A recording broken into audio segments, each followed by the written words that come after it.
Thanks for staying with us here on The Pulse. To other stories now, the minority in Parliament is demanding answers from the Foreign Affairs Minister, Samuel Ablakwa, over Ghana's decision to abstain from voting to LGBT-related issues. Now, you may be aware that Ghana abstained from a United Nations Human Rights Council vote to renew the mandate of the independent expert on protection against violence and discrimination, and that is based on sexual orientation and gender identity. The MP for Kaikwe Central, Patrick Bama, says the abstention was surprising and worrying. He insists he will be filing to question the demand and also question Ghana's stance. Let's listen to him in that press conference that was held earlier, and then we'll be back to have a conversation here on The Pulse. We were promised as a country by the government of the day that they were not going to support that activity. So we expected that Ghana should have taken a firm position on that.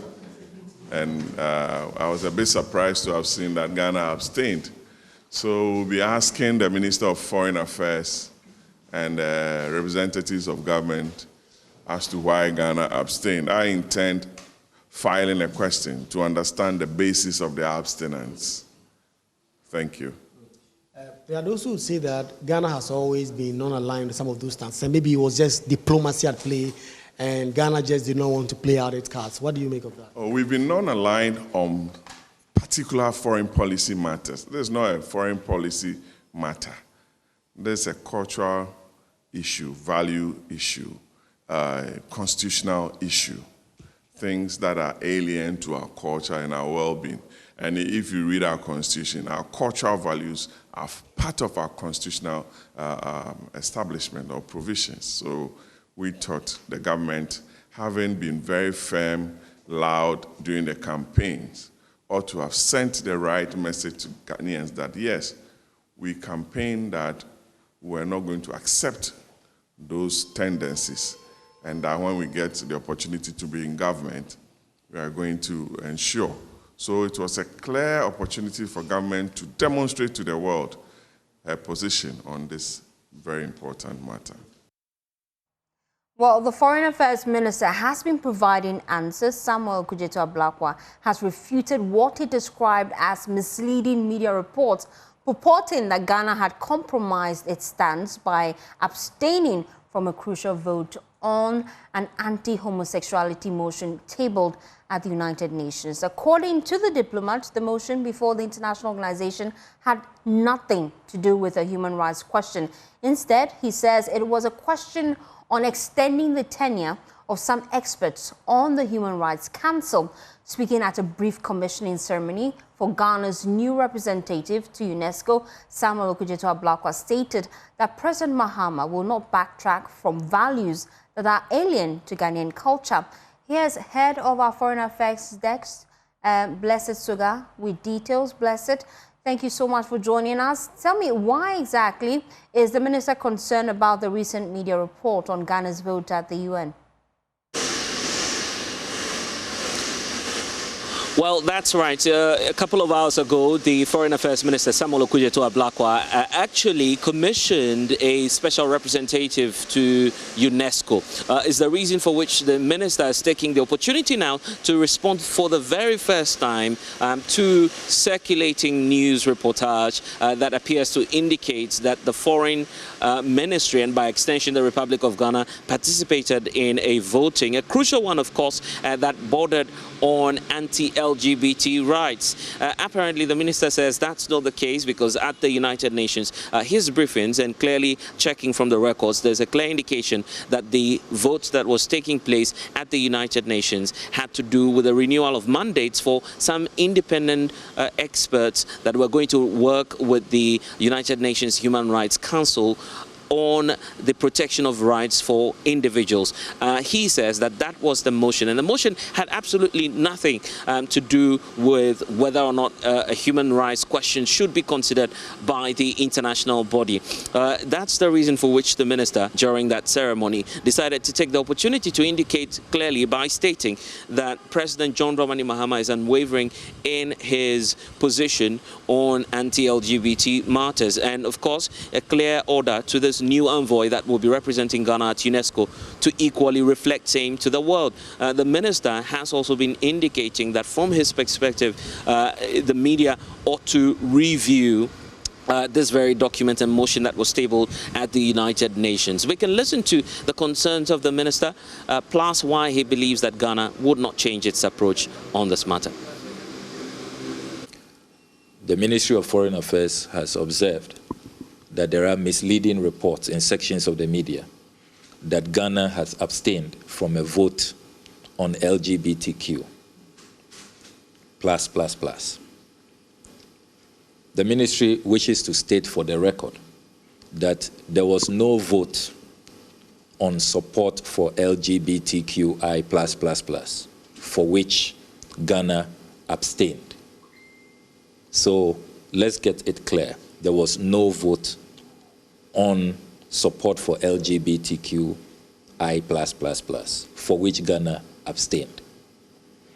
Our ambassador in Geneva has clarified, they have sent us the full report, and they have clarified that the vote was about an independent expert's mandate on violence against women, against people of various sexual orientations. That is what the vote was about, a general vote about protecting human rights, particularly of women, violence against women and persons of various sexual orientation. And Ghana decided to abstain, consistent with our human rights credentials. Why will you want to endorse violence against women in particular? We frown against that. There is no way we will violate the human rights. And we have made it very clear that President Mahama, this government, and indeed the Ghanaian society, the larger Ghanaian society, is vehemently opposed to LGBTQI. So there is no way our envoys in Geneva will vote to support LGBTQI. The vote was about the independent experts' mandate in terms of violence against women and violence against people of various sexual orientation. And we do know that as a country, in as much as we are opposed to LGBTQI, we are against any forms of violence against them. We respect everybody's human rights. So even in the private members' bill that we all supported in Parliament, in the last Parliament, the 8th Parliament, it was clear that we show empathy to anybody we identify in Ghana to be practicing LGBTQI. In that private members' bill, nobody had the right to assault or attack or harm or maim or kill anybody identified in Ghana to be practicing LGBTQI. That will have meant that that proposed legislation is inconsistent with our constitution, because our constitution, as you do know, has very entrenched human rights provisions which protects and guarantees the rights and freedoms of everybody. So misleading reports of that nature should be discarded, and I would urge the media to independently obtain what the vote was about at yesterday's Human Rights Council meeting. There was no vote on support for LGBTQI, no vote. The ministry is issuing a statement, and we shall be quoting copiously, very clear terms, the exact question as was put at the meeting, so that you can also independently verify. And it is clear that there was no vote on support for LGBTQI, whether you are for LGBTQI or you are against. If that was the vote, you can be assured that Ghana will have voted clearly against, because that is our position. We do not support that practice. And President Mahama has made it very clear that it will not be on his watch that he will support, or his government will endorse, LGBTQI. He's made that very clear. And all of us, our religious leaders, our community leaders, our chiefs, everybody is clear about where Ghana stands on the matter of LGBTQI. So we thought that we use this opportunity, particularly as you are going to be representing us at UNESCO. So I have no doubt that President Mahama has made an excellent choice, and that you are going to champion African values, Ghanaian values, and really what should be God's given definition of who a man is, who a woman is, what is marriage, what are family values. Well, let's explore that conversation further here on The Pulse. Join me via Zoom for a discussion on this is international relations expert, Dr. Ishmael Hover. We appreciate your time. We're just hearing from the Foreign Affairs Minister categorically states that that vote wasn't about the anti-LGBTQ laws, but rather, in his words, he says that that was actually with regards to human rights issues. On the international front, Ghana deciding to abstain from that vote. What's the perception that would give the international relations community? Good afternoon to you and your viewers. I think that it is our right to decide either we want to support the extension of the mandate of the independent panel of experts on violence against LGBTQ and gender. Now, having said that, if we are actually committed to protecting and promoting human rights, then I think that our vote should have gone in favor of extending the mandate of the panel. Because if the panel is all about advancing human rights regarding to gender, regarding to LGBTQ++, then if you stand with human rights, then you vote for it. On the contrary, if we feel that the right of those people is contrary to our cultural values, then we vote against it. But abstaining communicate indifference to the situation. In other words, we have not decided exactly where we lie, our interests lie. So, but if you analyze the mandate of that expert panel, you will come to a conclusion that it's not just a panel that is supposed to monitor, it's also undertake policy advocacy in various countries where they try to change attitude and policy towards LGBTQ+. So I think that since we decided to abstain, of course, our right to decide to abstain, but then it also communicates clearly that we have not yet decided what we want to do as a country with regards to LGBTQ+ right. Now, voting yes will not have meant that we are welcoming the practice in Ghana, but then even if people are found to engage in it, they still have rights that should have been protected. Abstaining simply is like indecision. You have not yet decided either you want to protect their rights or otherwise. So I think that if we actually committed to gender rights, then the best approach is to actually support the extension of the mandate. Abstaining is only because we seem not to be so sure if we want to protect them or not, and because of the sensitive nature of the issue within the domestic environment. I think that our representatives were being very careful and therefore decided to abstain instead of either support or vote against. But this whole conversation about Ghana's stance when it comes to the LGBTQI+ community has come up again. Now, should this administration make it clear in terms of our legal processes that indeed that is outlawed, what will be the implication for us as a country? So if you assume we wake up one day and the law is passed that bans, and the president has said to that bill that declare LGBTQ as unlawful in Ghana, and therefore nobody can publicly advocate for that. What it means that countries that have made it a priority, we will have some of them trying to influence us. They may put some diplomatic pressures to have us rescind our decision. But then again, you realize that those diplomatic pressures have not been yielding results. You remember Uganda had a similar law. The World Bank, IMF, they imposed sanctions, but recently have lifted those sanctions. And because the leader of that world, the United States itself, seems to change policy position because of Trump. If you pass that law, yes, there will be reaction from the international community. They will try to put diplomatic pressure.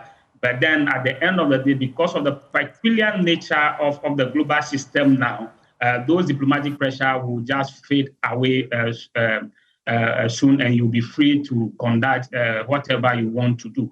So yes, in as much as we must be careful in passing it, the current international environment is more favorable for you to pass it, and the pressure will be a little bit less than before, because when the previous U.S. administration made it a policy objective so that their pressure pushing countries to adopt it. But Ghana will not be the only country to also adopt an anti-LGBTQ+ law. There are so many countries, and they are able to stand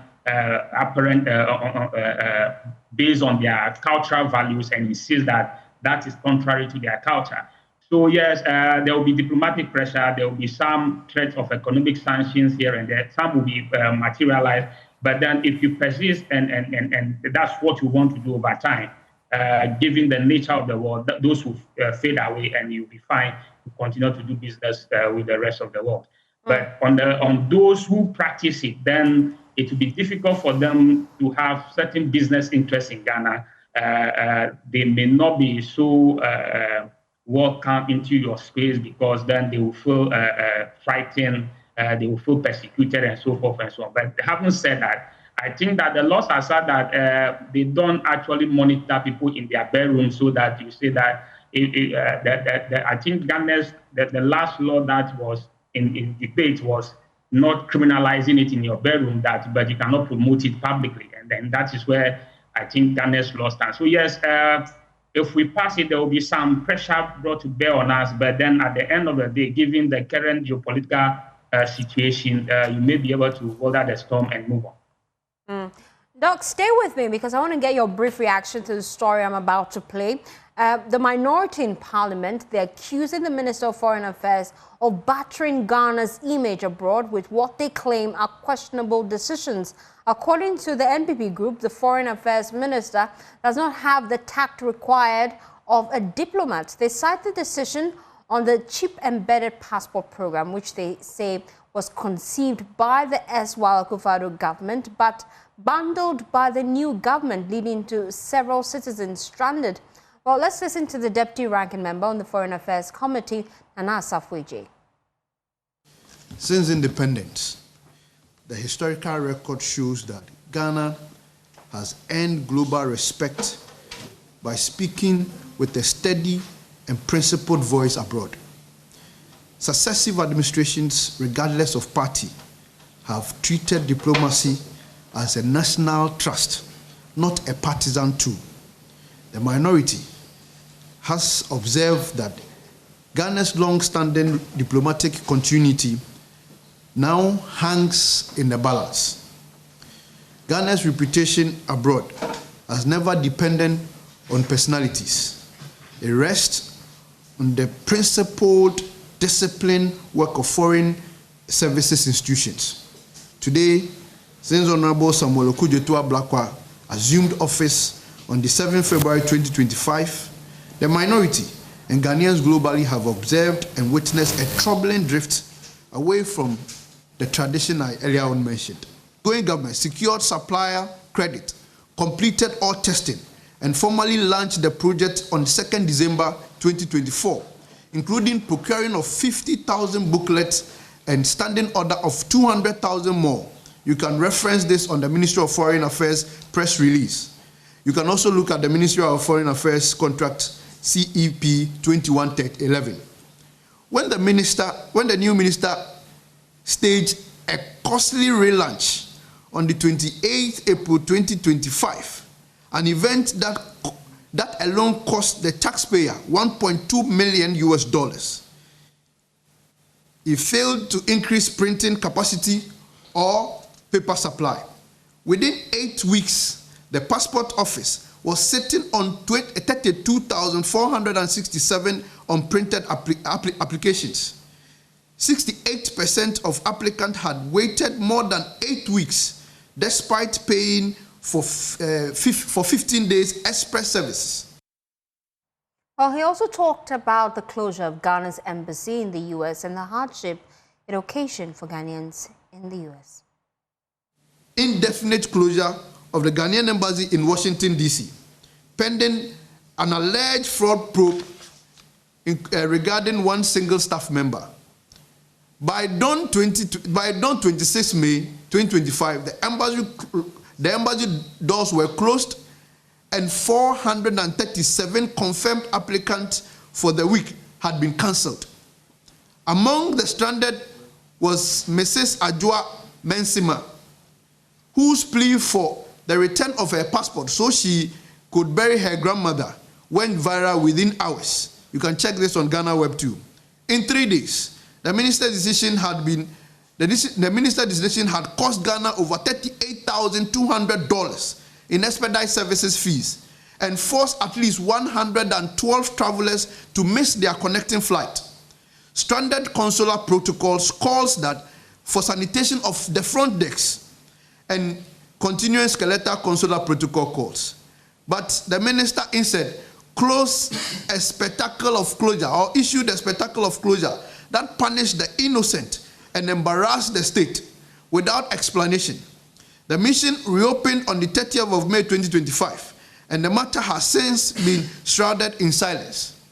But the last time the minister appeared in Parliament to recount the issue why he closed the embassy, the Parliament, particularly minority, requested for the report. And up till now, the minister, if you recall, told the whole House that he would present the report just the next day. He told Mr. Speaker, until now, it's been weeks, we've not even seen the report. Expose the alarming pattern of an incompetent, inexperienced foreign minister who does not understand diplomacy and too often governs by emotions and headlines, rather than evidence or counsel, enabled by the Mahama-led administration incapable of the steady internal scrutiny that protects citizens and safeguard the interest of the state's credibility. We are by this demanding the following. 1, that a public audit of passport programs, cost, supply chain, and backlog data within 14 days. 2, that a consular report detailing who authorized the Washington shutdown and what legal basis and how affected citizens will be compensated. It's a compensation that we are mostly interested in. A policy paper laying out Ghana's current position on Western Sahara, including a diplomatic assessment that informed the Rabat communique. And lastly, an emergency response framework, travel advice, hotlines, and evacuation protocol for Ghanaians in our neighboring states where conditions are uncertain, beginning with Togo. Parliament will be asking, or will ask as a matter of urgency, that the Minister for Foreign Affairs in the next sitting address these following matters. In the meantime, we call on all journalists, civil society groups, and every concerned Ghanaian to insist on transparency. Ghana's global standing is the product of decades of disciplined diplomacy, and no individual should be allowed to tarnish this hate or hubris that we have toiled for. Well, Dr. Ishmael, I'm sure you're still with me. I just want to get your brief reaction. They're making key concerns there, and they want a public audit of passport program so far. What's your thoughts on this from an international relations view? I think the minorities is within their right to demand what they are demanding. If they suspect that the newly launched passport process have some issues that have to do with prudent spending of public funds, so that would be within their right to demand. And also the issue of the closure of the embassy in Washington and the consequence it had for those who were supposed to have consular services during the period. But they were right to raise those issues. But then I'm not sure that those issues were significant or sufficient to conclude that the image of Ghana is so much damaged by them that we need to redeem the image as at now. Of course, I have some reservations about how the foreign minister conduct diplomacy, particularly in relation to the closure of the Washington embassy and some of his responses to other statesmen. But then again, I think what he also sought out to do is in the best interest of the citizens who the mission at the time seems not to be responded to positively. Because if you are a Ghanaian who is to procure service and the service you are procuring is estimated at a higher cost than it will naturally have cost you, that have to be addressed. And of course, he chose a process of addressing it that we may not agree with. But then again, we should also look at the outcome. And so I think that the foreign minister will do himself a lot of good if he can expedite action on the Yoko investigation, bring it to a finality so that the public will know the outcome of what was going on at the Washington embassy. In as much as some of the things that the foreign minister did, we may not agree, we must also look at what is the aim of what he was trying to do. And if we look at the aim, some of them are well-intentioned. The choice of action may be bad, but then they are very well-intentioned, and as such, sometimes you may have to do that to restore confidence and so forth and so on. But of course, on the issue of the passport, and they may be right, it's justified that once it involves public expenditure, we audit it and be sure that we will not run after another 8 years, then there will be another Operation Recover, all of that.